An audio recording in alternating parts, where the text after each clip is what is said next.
Well, today we are looking at the oldest evil trick in the book. I guess we could say the oldest trick in the book of evil. Well, at least one of them. We are continuing in 1 Kings, and we're talking about something powerful in the destruction of an innocent person, and it's all done by hearsay, which is one of the tools that people use today in order to bring down candidates, to try to destroy people, organizations, and everything else, right out of the oldest trick in the book of evil. We're looking at Naboth, who is Jewish. He's living peacefully in Israel. We are not dealing with Judah yet. Living peacefully in Israel, and what happens is he has a garden, and the king wants the garden, but he can't have it. Now, you have to understand something. There is such a thing in our country as eminent domain, and, that happens. That's not what we're talking about here, and this is Israel. Israel has an intense, at least at this time, I don't know about the present day, but at this time has an intense connection to the land. So if someone is, if it's someone's land, you can't just buy it and own it because it's connected to the person and their family. And there's a lot of justice issues, a lot of everything else. So the act that you can just sell it, like if there is the term of Jubilee. And this is part of the Mosaic law that we find in the Leviticus. So if by chance you were to sell your land to someone else, every 50 years, the land goes back to the original family that, I can say, owned it, although that's not an accurate term, and I'll explain to you why in a little while. So this whole concept of someone selling their land, even to the king, and the idea that the land can be sold in the way that we would understand today didn't exist in the time of the Jews. And anyone who did sell land like we would today would, in fact, find themselves on the bad side of God. So you have Ahab, who wants to buy Naboth's land. Now, again, he wants to buy his garden because he really liked it. And Ahab was kind of a bit of a spoiled brat. So what happens is Naboth says, no, this is my family land. I can't do that. That's absolutely unacceptable. Remember, Ahab worshipped Asherah. So Ahab is already living by another concept in paganism. So he's the Hebrew Jewish. Remember, I don't use the term Jews because Jews comes from Judah, and Judah doesn't exist yet as a separate kingdom. It exists as part of the nation of Israel, but Israel splits into two parts eventually, a northern kingdom and a southern kingdom, and the southern kingdom is called Judah, and the rest we go along with. So I use the terms interchangeably, but historically he's not called a Jew yet. So anyway, he is Ahab, and he's all upset. He's like a spoiled brat. He goes home and pouts, and his wife is a Philistine and the most evil woman in the Bible. So what we find in Jezebel, she's like, you're the king, and you can't buy his land? Are you kidding me? What is this? And so what she does is she, as the queen, even though she's a Philistine, she calls all the nation together, or at least she calls the community, I'm sorry, not the nation, the community together, calls them to have a fast, and then at the end of the fast, they're going to have a big dinner where Naboth is invited. She has two people who are like spies who come in and they denounce him as being crooked. Okay? This all sound familiar? Hello? Does this sound familiar? There's a story out that I think it was not the diocese, the city of Los Angeles, one of the California entities out there, discovered that there are people being recruited and paid so that they will make false accusations, which ultimately lead to these settlements, and the settlements end up using funding other things. I called that 25 years ago, and what was I told? Sit down and shut up. I literally was. Thank you very much. But I called that stuff going on with these lawsuits 25 years ago.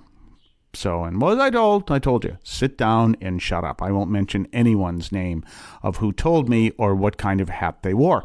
So, in any case, that's one of the oldest tricks in the book.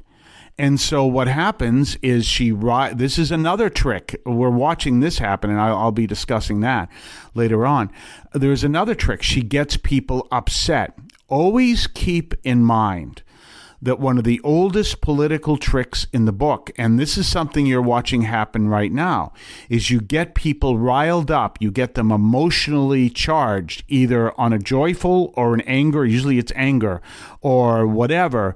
You get them charged, and now you can manipulate them to do anything you want, and that's exactly what she does. She gets the people charged, gets all angry at him, they get indignant, and they run out and they stone him to death. And once Naboth is stoned to death, she turns around and goes, oh, by the way, to her husband, here's your garden. And it's a tactic that's used today. You watch the news all the time. If you watch the news, which I don't, it's a tactic that happens today. This is exactly the tactic they use. It's used to fund all kinds of people. I mean, amazed people turn around. We don't know where the money's coming to do these demonstrations. I warned you 25 years ago. None of you listened, and now you get what I told you. Yeah, certain people wearing certain hats told me to sit down and shut up. So, this is the same tactic. It's from 25 years ago. It's from thousands of years ago. That's the tactic, and that's what she does. It's ancient. It's real. And so when you read this stuff, you go, wow, this is happening today. Yes, it is. Because if you aren't changed in the way you live your Christian life, you're going to fall into the pagan ways. Jezebel was a pagan, and she falls into pagan ways. The paganism has a different and paganism is a very general term. I'm not talking about people who are literally pagans. It's just people who do not have a Christian worldview, a true Christian worldview. A Christian worldview that says if we follow Christ, we'll become rich is not a true Christian worldview. One that says we seek to follow Christ and we will carry our cross to our respective Calvary, understanding that that's going to mean a lot of resistance. That is a Christian worldview. So we're seeing all of this go on. We're seeing this powerful moment happen, and we realize how ancient this is, and it still goes on, and people use it. Well, you might turn around and say, well, where's their morality? Their morality is in what their foundation is.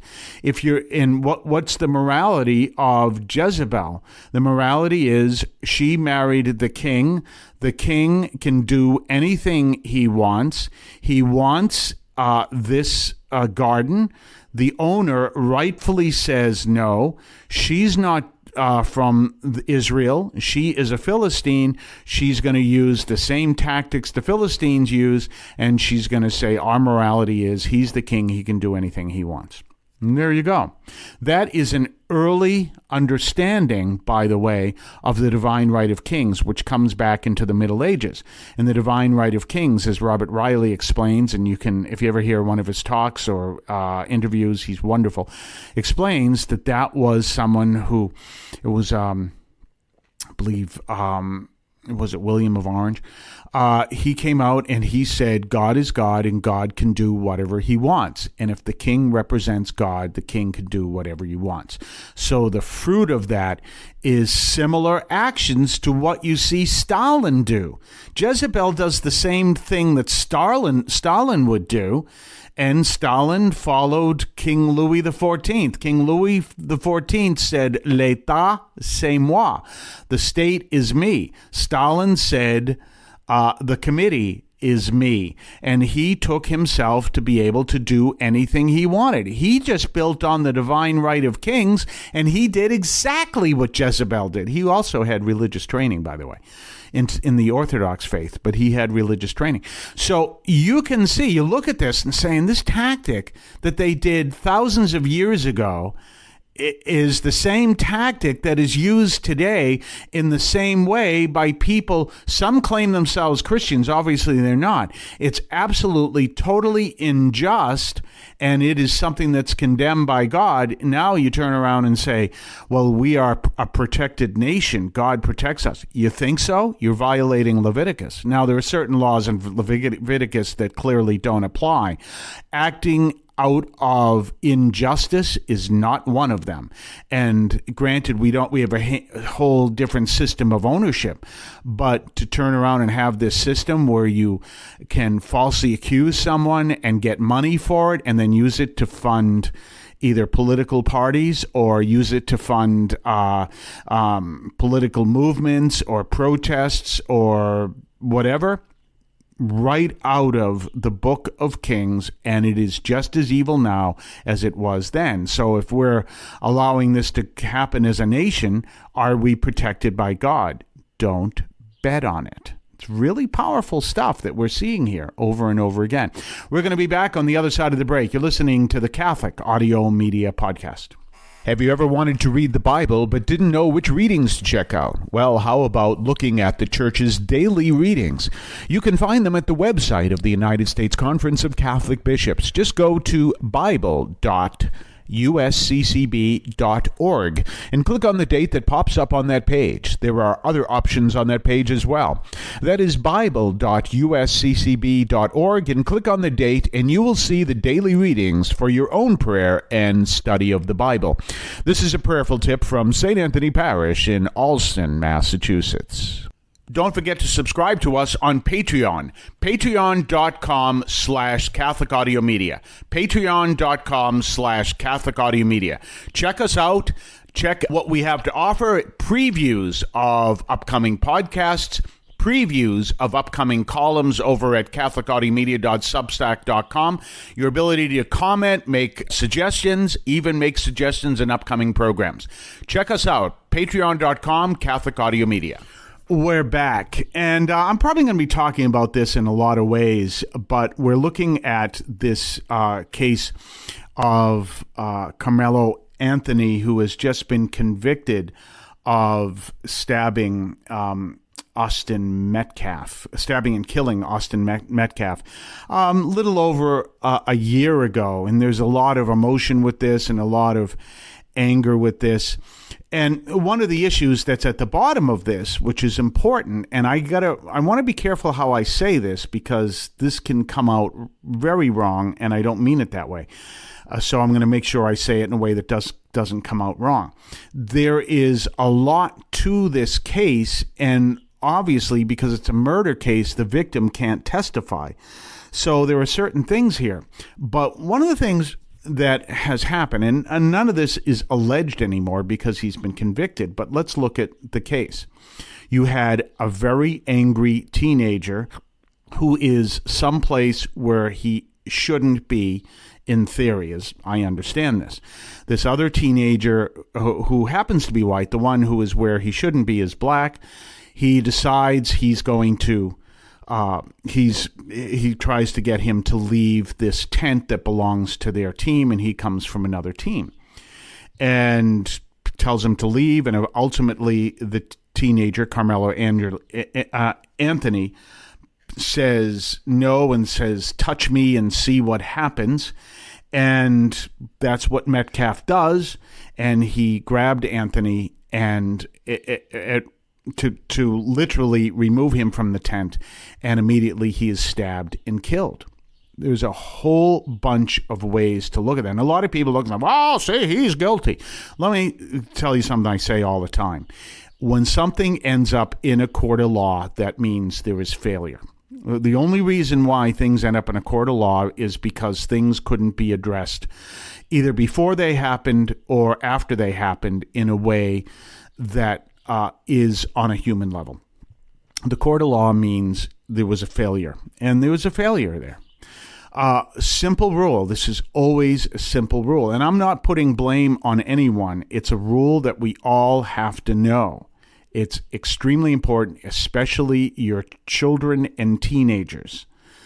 If someone or something, it doesn't matter. If you have a person, and I'm not making any connection between Karmelo Anthony and the word I'm going to use right now. I'm literally meaning the word I mean. If a person or an animal is where they don't belong, you don't touch them. Okay? You don't touch them anyway, but you don't touch them. Certain unwritten rules out there. A friend of mine from Wyoming told me you never touch a guy's truck, and every male knows you never speak of a man's mother.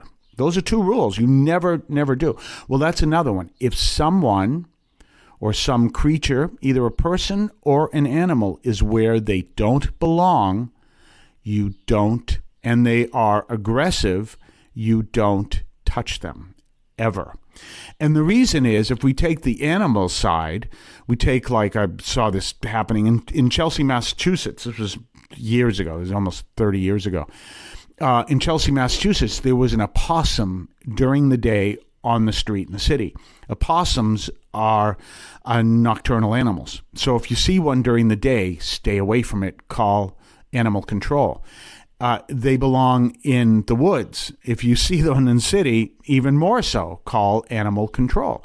If you see someone or an animal, it's two different words there, in a place where they shouldn't be and they're aggressive, don't touch them, because disaster will happen. Now, in the case of like an opossum that is out during the day and in a place where it doesn't belong, dead giveaway sign, it's rabid. Okay, that's not the same with a person. He's dealing with anger, whatever the case may be. But remember, you and I are disciples of Christ. So how we respond has to be within the context of Christ. So, let me put it to you this way. If you've ever learned this in life saving, if someone is drowning, you don't touch them. And the only way you ultimately touch them is a way that can disarm them. If you don't, they will grab on you in panic and you'll both drown. Okay, so there are certain ways to deal with that situation. Could easily have been dealt with if people understood the background. This is a case, I'm not one for calling the police, but this is a case that maybe Austin could have called the police, because simple rule, teach this to all your children. This comes before don't stab anyone. This comes all the way in the back. If someone is someplace they don't belong and they are aggressive, don't touch them. It's the same thing with animals. And I am not calling Karmelo Anthony an animal, but creatures are going to act in certain ways. And those are things to keep an eye on. Once he touched him, we had the reaction. And it's very possible that Anthony did not intend to kill him. He may have not even been thinking. I mean, he's 17 years old. He's not thinking at this point. Brains are not fully developed until they're 25. So there's a lot of issues. There's a lot of aggressiveness. There's a lot of that going on. And there was a way to address it where this didn't happen. But this is one of the things to make sure you tell your children and your adults and your teenage children. And this is how we react as Catholics, because we understand that we're called to work with a form of wisdom. So, the hero mode that we have in rugged individualism in the United States. Wow, you're going to toss him out. If someone is someplace where they don't belong, especially if they are aggressive, don't touch them. And you definitely don't want to do it alone. You shouldn't touch them anyway, but, you'd call the police who are trained how to do this. I dealt with a court case where it turned out I was an alternate on a jury. Had I been on the jury, it would have been a hung jury, because I would have said this was a setup. I personally saw this was a setup. And it was literally a case of two corrections officers in a jail. One corrections officer in a jail, and he was moving someone who was aggressive in jail alone. You don't do that anywhere, in a jail or anywhere else. And this is what happens. So we're all, as Catholics, called to act with the wisdom of God. And that comes from understanding all kinds of different rules and acting in a way of love. You have to understand something about Karmelo Anthony. You can get caught up into all this discussions and everything else, right? And people say, oh, that's the way, and he got what he deserved. He should have gotten more time. That's what I heard the other day. And that's what he should have gotten, and all the other stuff. You know what? Somewhere along the line, you can imagine Jesus saying, you know what? I died for Austin Metcalf, but I also died for Karmelo Anthony, and you better figure out, with my assistance, of what happens now, because this situation became disastrous, one, for Austin Metcalf, but Austin Metcalf is in the hands of God. And now Karmelo Anthony continues, you better figure this one out with my help. You better be on prayer, especially those who are connected to Karmelo Anthony. How can we do your will in this case? This is one of the many reasons I don't listen to these traditionalists who are all for the death penalty. No. This is why I don't listen to them, because they don't understand how to have that deep relationship with Christ. That's the way I stand. I'm absolutely against the death penalty. And this is one of the reasons. Now, granted, this was in Texas. It wasn't a death penalty case. There are certain times in the history of our country that would have been in about 30 seconds after the verdict was announced, but that's no longer the case now. But you do understand that that's the way we have to think and we have to act. This is someone who probably was calling out for help in a way that many people didn't understand, and they didn't read the situation well. And they still don't, because now it's all, well, the court said this, and this is what we have to think, and these are bad people, and the whole bit. And meanwhile, there are people who see this whole thing and are looking at it from a totally different perspective.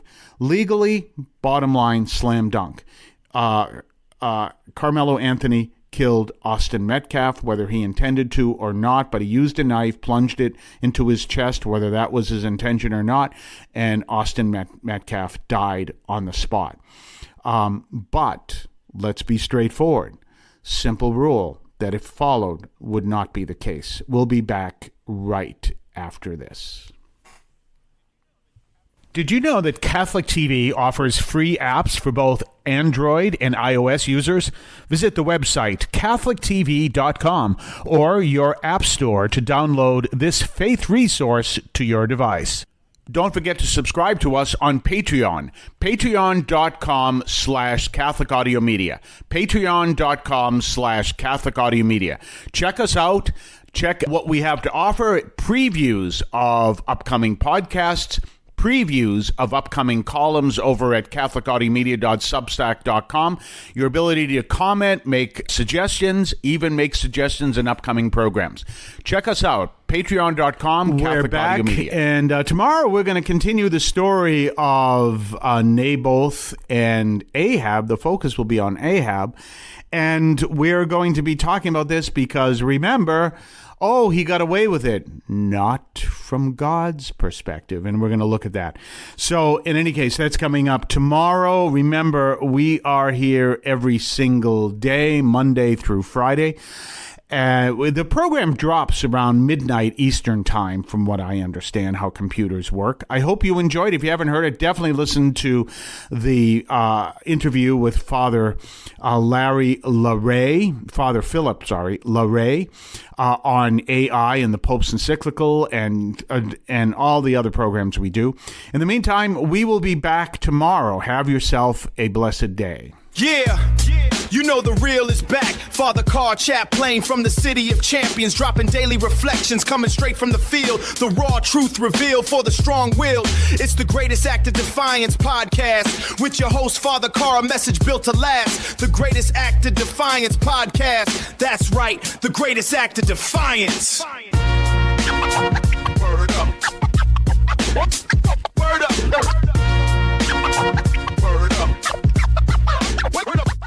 The The Catholic teaching in this podcast is reflected and presented as accurately as possible. The opinions expressed are those of the participants and do not necessarily reflect those of the Archdiocese of Boston or any other institution.